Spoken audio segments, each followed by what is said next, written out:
What's good, ladies and gents, boys, girls, ugly to gets, and just like in the good old days, Baz came literally out of nowhere. Now, I forget the update number because I'm doing this well after he actually came out, but I think it was update 2.0 whatever, where they gave us all the elders. They gave us Kush, Cam, and Tio. Out of literally nowhere, he was a secret stealth fourth monster. Baz popped up, much like he did in World, where you used to be chilling, doing whatever you want, playing games, touching palicos, I don't know, just picking up endemic life, and then literally you come through, blow your whole face up, blow up whatever you're doing. If you were fighting like a low tier monster, guess what? He probably died because the explosion was like super strong. Baz was a nut butter back in the day. He completely got turned on his head in Iceborne, i.e. he basically didn't exist in Iceborne. I mean, you had Seething, but he didn't go anywhere. You fought Seething when you fought Seething, and you literally never fought him outside of that fight. So he never ventured anywhere. You never seen him again doing like thuggery type activity. However, in this game, not so much the case anymore. You'll see yourself a Baz or two. So with that said, let's talk about Baz. Is he different from World? Maybe. Is it notable enough for you to notice when you fight him like, I don't know, 5 or 6 times? Probably not. But let's talk about Baz anyway. Baz is a flying wyvern. He was, I should say, still is, an invader type of monster, a bad guy, if you will. A monster who walks up, says, I don't care what you're doing if you were having fun.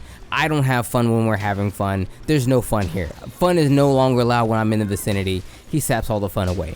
He has an amazing ability, the ability to scatter his scales that's underneath his chin and his tail in a wide berth of a pattern, and then shortly afterwards they will explode. They'll explode if you touch them. They explode by themselves after a set time, like 3 seconds, something like that. So it forces you to watch out.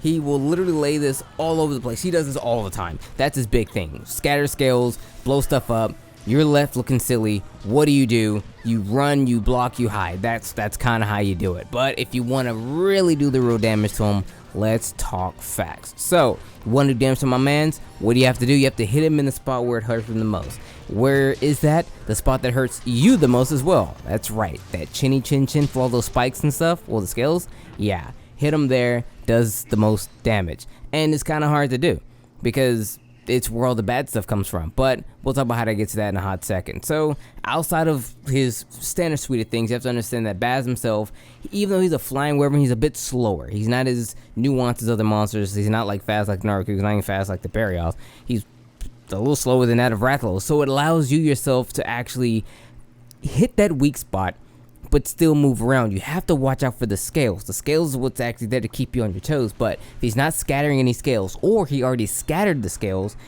his chin is relatively safe. You can actually go up underneath the chin and do damage to it while he's, not scaled up. But the problem though is he likes the belly flop. The belly flop is his grand means of getting you, the hunter, away from his body, his weak spots and whatnot. But it's, again, not impossible to do so once he scatters the scales, or he'll sometimes scatter his scale and then use this flame breath. So he'll trigger his own scale explosions by shooting fire on them. Now, whenever he does this, that's ample time for you to actually attack up underneath the chin. He also stands still a lot after a lot of his attacks, so it gives you an opportunity to do that as well. Hitting him on the tail is a little harder though, because, well, it's the tail tends to be a little bit harder, but it's also a notable weak spot as well, especially when he has the scales activated. Now, outside of that, he is a flying wyvern, but he uses his body a little bit more of that like a brute wyvern, so you'll see him be a little brutish in certain situations, but that's just how Baz rolls. Outside of that, his biggest claim to fame is he'll take to the sky, fly around, scatter some skills on the ground, and dive bomb the area in which you and your teammates are at. And that's Baz. That's the B-52 bomber. That's how my man gets down. That's how he works. It's a lot of thuggery if you really look at it. He doesn't care about anything but himself, and he'll blow you and everyone else up in the way, okay? That's Baz. Now, all the attacks you really have to watch out for is basically everything I just said, and more notably, just the scales. I mean that more than anything else. You have to watch out for the scales. If you don't watch out for the scales, you're going to take a ton of damage, a metric freaking ton of damage. He hurts a lot. Please watch out for the scales. You're going to take a fat L, alright? Just don't do it. Now, whenever he does scatter the scales from the sky when he flies around and whatnot, he will do it in a straightforward pattern, so you can kind of watch out, or you kind of flank to the left or the right to get away from the area. But one thing to note he picks a target to dive bomb. He'll scatter scales in location A, but then dive bomb location B, because this is how it actually works. If you're in the same vicinity as the skeleton and dive bombs, well, now you have more stuff to watch out for. That's called Oki. But that's that. Now, with that out the way, let's talk briefly about his gear. His gear is very good. And again, unfortunately, it's another one of those armor sets that's geared explicitly towards like 1 to maybe 2 things only. So if you're not part of this particular brigade, you're not going to have a lot of fun. But unfortunately, or fortunately, I myself am part of that particular brigade.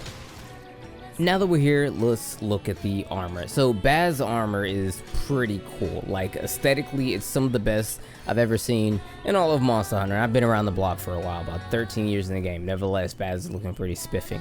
So let's look at the stuff that truly and earnestly matters, the skills. So if you look at these skills, you can know right away what they're going for. That's a gun lance armor set. True and true, far wide, that is gun lance. How do you know? Artillery, guard, guard up, and load shells. You couldn't ask for a better combination. You could. That combination is actually Raging Bracky and Iceborne, or Steel Urigan in 3U. Funnily enough, Steel Urigan is basically this exact armor set minus load shells. This is actually more akin to Celtis Queen, but Celtis Queen doesn't have guard. It has guard up. It has razor sharp. Anyway, we're getting sidetracked. Artillery. What does artillery do? Let's take a gander. Increases the power of each attack by 30% and reduces weapon fire cooldown by 50%. This is artillery 3, by the way. So for each individual shell that you shoot, you do 30% more damage. Now for those who don't know, there is a little bit of fire element that comes off of the weapon, the weapon fire, and also the gun lance shells. When you shell a monster, you do a little bit of fire damage. Why? It's fire. It's literally fire. I mean, it's an explosion. It's gonna do a little fire damage. It's something to know. But you get 30% more damage. Not just the fire damage, but 30% more damage on the shell. So let's say, for whatever reason, did 10 damage. With 30% more, you're doing 13 damage. There you go. Is that a real number? I don't know. Do I care? Ditto mark. Moving over, guard. Reduces knockback and stamina depletion when guarding. And at level 3, we get a 15% reduction, which is... passable. You really want that 30 that's over in 5, but this is a gun lance. I mean, you can kind of get away with it. You're still gonna block more things than basically anything else can block, so the stamina reduction, I mean, it's good to have. It's definitely good to have. You don't full on need the 30%, but you still get a lot of work done. With just guard 3, you definitely still get a lot of work done. It doesn't hurt to max it out though. Now speaking of maxed out, guard up. Now guard up works a little differently now than it did back in the day. It used to just block unblockable things. Now it has the unblockable thing, blockable thing, but it also includes the chip damage you would take from blocking an attack. That was relegated to guard. Believe it or not, they nerfed this skill by splitting it into 3 tiers. You should just be guard up and boom, you're good. And all the chip damage stuff was also tacked on to the regular guard, but now they split that to where the reduced chip and knockback is split between guard and guard up. It's nuanced, it's kind of silly, no one cares except me because it's what I do, but nevertheless, it's a thing. So there, that's that. Agitator, it's a free skill. Monster gets pissed, get a little more attack. How much more? Just a little ski taste. 4 on the attack, 3 affinity. You want it maxed out to 20 to 15, but you're probably not going to get that on this particular set. However, Agitator on a gun lance, pretty good. Load shells. More shells. There you go. Also, if you have a charge blade, you can do the reload like you would do. Instead of waiting for it to go to red to get the full smacky, you would like get it to yellow and then get the full smacky. That's that. Okay, now let's look at the weapons. So Baz's weapons are very, I mean, true to self of the weapons they had in the world. What did they do? Blast. Let's look at the lance. He has others, but let's look at the lance because I have the lance. He also has the gun lance. We'll look at the gun lance too. So the lance is probably one of his best weapons. As you can see this again, these numbers, as I said many times before, these numbers transcend just this one weapon. I can show you one weapon and you can basically get a general idea as how all the other weapons are going to look. So you're going to get around 220 attack, 15 blast, so lowish on the blast, high end on the attack, middling sharpness, some some blue there, with a skeet taste of negative affinity. Now, that's not bad. When it comes down to it, you don't have a whole lot of blast weapons in this game anymore, so this is pretty cool. The gun lance, it's what I mean by it being very true to its world counterpart.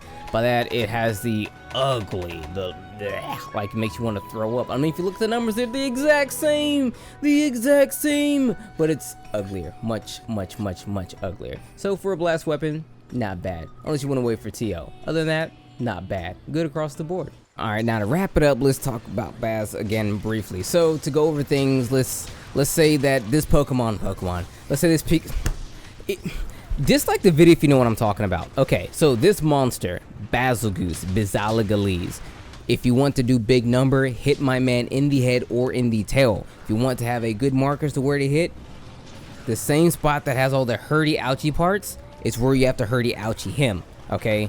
If you want to use an element when you do this, Thunder will be your ticket. Other than that, swing for the hills, my guy. Hit him with big number, biggest number you got. Because you want him to fall over and not hit you ever, because he does large amounts of damage if he gets the scales out, and he gets the scales out a lot. He has so many ways to get the scales out, it's literally insane. By just swinging his body around, the scales will get the flying, and then you yourself will probably go flying, because the damage they give off is tremendous. Do not get caught with it. A lot of things he'll do is he'll scatter scales, then do another attack on the ground, forcing you to either A, block the scales, B, block his attack, or C, get hit with one or the other.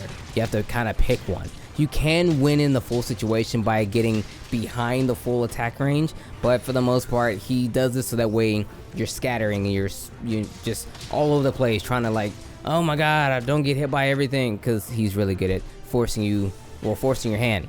So watch for that. He's a tricky customer and he hits stupid hard.